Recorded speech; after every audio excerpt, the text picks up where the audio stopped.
I mean, what do you want me to say at this point that hasn't already been said about Maximilian Verstappen, for some say soon to be 5-time champion? You know, you're just watching qualifying and this wave of inevitability, the metronomic behaviour that is Maximilian Verstappen just overwhelms you.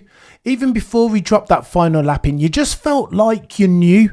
The second that he puts the banker lap in and he's quicker than both the McLarens, you can just feel the pressure almost consume both OJ Piastri and Lando Norris. Now, Lando overcame it. Props to Lando for getting closest to Max Verstappen, the quicker of the two McLaren papaya-coloured drivers over the course of the weekend hitherto. However, you've got to give your flowers to Maximilian Verstappen at this point. The naysayers will tell you that RB21 is a rocket ship, that it's quick as anything, but we know that not to be true.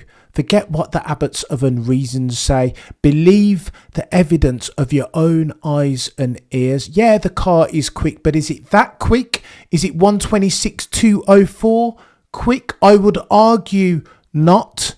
What's for sure at this point is that Maximilian Verstappen is outperforming that car and doing things in it that none of the other 19 can do. You just want to look at Tsunoda for the true barometer of what that RB21 can do. And he was nowhere near, yet he doesn't have the floor upgrade. But they've been driving the same car for the past couple of races. And where has he been? Nowhere yet again. Mexican Minister of Defence settings. Ergo, Maximilian Verstappen's doing something different at this stage, chat. And it's at the altar of a couple different things. There are a couple key tenets in this as we seek to explain it and understand why and how this dude is able to dodge bullets of the automotive pugilistic variety, just like Neo in the Matrix. First, his speed. It's ridiculous. The way he manipulates the car on and around the limits of adhesion in a way that not too many other F1 peddlers in history can do. It is unprecedented. Just go and watch the onboard as is customary at this point. Anthony Davidson will tell you that he's so secure in spotting the apexes. He's so understanding and acutely aware of where he needs to brake. At one with this very mercurial and temperamental car that's so characterized by understeer. And again, if this was Saudi Arabia, a super quick circuit that favours the RB21, that is its natural habitat, then we have a different conversation. If this is Suzuka, a circuit around which a driver can make a difference, a 130R, the final chicane, then this is a different conversation. But this is Miami, chat. This is the natural habitat of the MCL 39. Balance is what these guys are trading in this race weekend, and the MCL 39 is nothing if not balanced.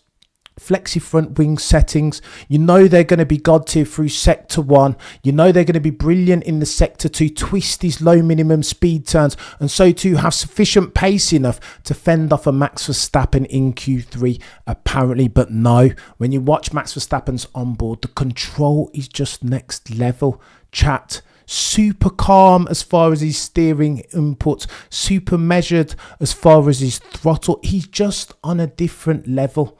And again, sometimes you need to compare and contrast to get some context right. And Anthony Davidson shows you. Watch the onboard of Max Verstappen and everything is so calm and driving Miss Daisy. He spots everything a gazillion miles ahead of time.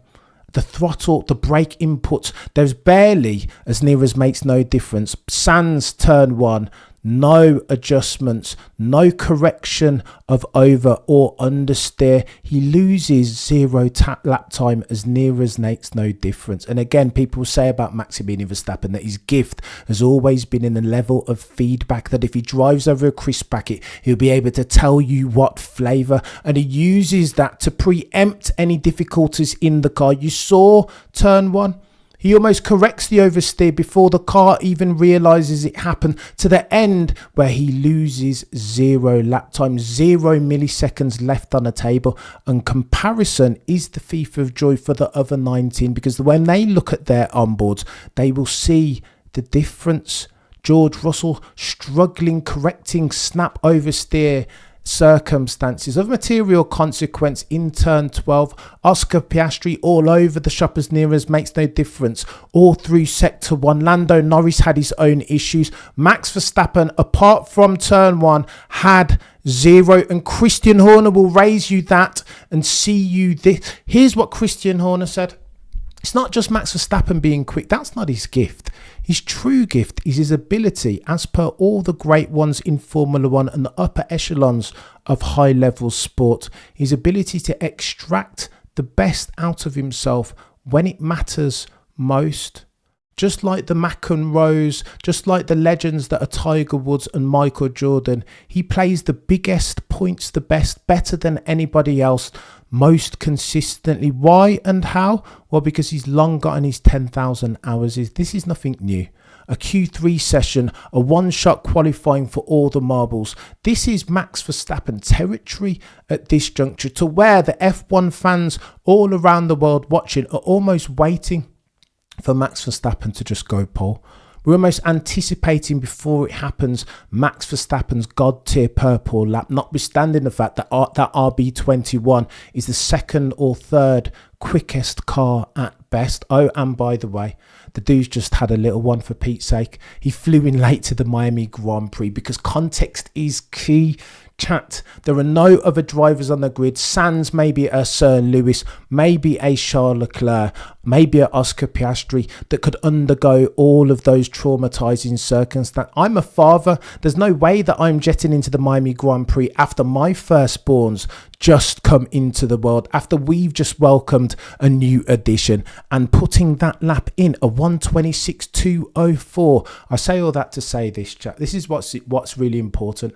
F1 is a story told in tense, and there was milliseconds, hundredths between the likes of Verstappen, Norris, Antonelli and Oscar Piastri going into that final stage of Q3.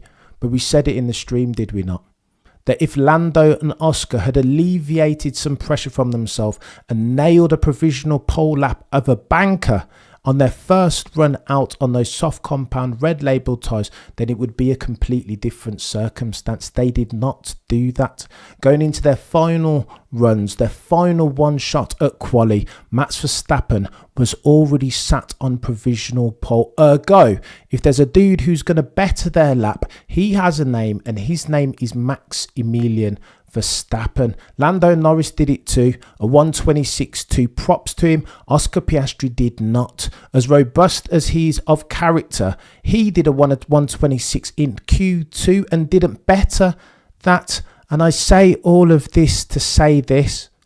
Per Christian Horner team principle of Maximilian Verstappen, of course Max is right up there, quicker probably than any of the rest in absolute terms. Pace 100,000% at this stage, super consistent. You've seen the qualifying laps, Saudi Arabia last time out, bloody Suzuka. He shouldn't be able to do that, but again I say this for the avoidance of doubt because it's an important point. What differentiates Max from the rest, as at the third of the fifth 2025, is this: his ability to go head to head with Lando Norris and Antonelli and Oscar Piastri, three of the best 20 drivers in the world, go into the heat of a pressurized circumstance in Q3, knowing that he will need to extract the best out of himself, do the best lap possible in the peakiest times as far as pressurized circumstance, that he knows all of that, and each and every single time Maximilian goes into that and does his best, optimizes for his circumstance, extracts even the very best out of himself at the times when it matters most. That's why Maximilian Verstappen, soon to be 5-time champion, is proving himself worthy of the moniker that he's built just a little bit different to all of the others. Ladies and gentlemen of the F1 jury, are you not entertained?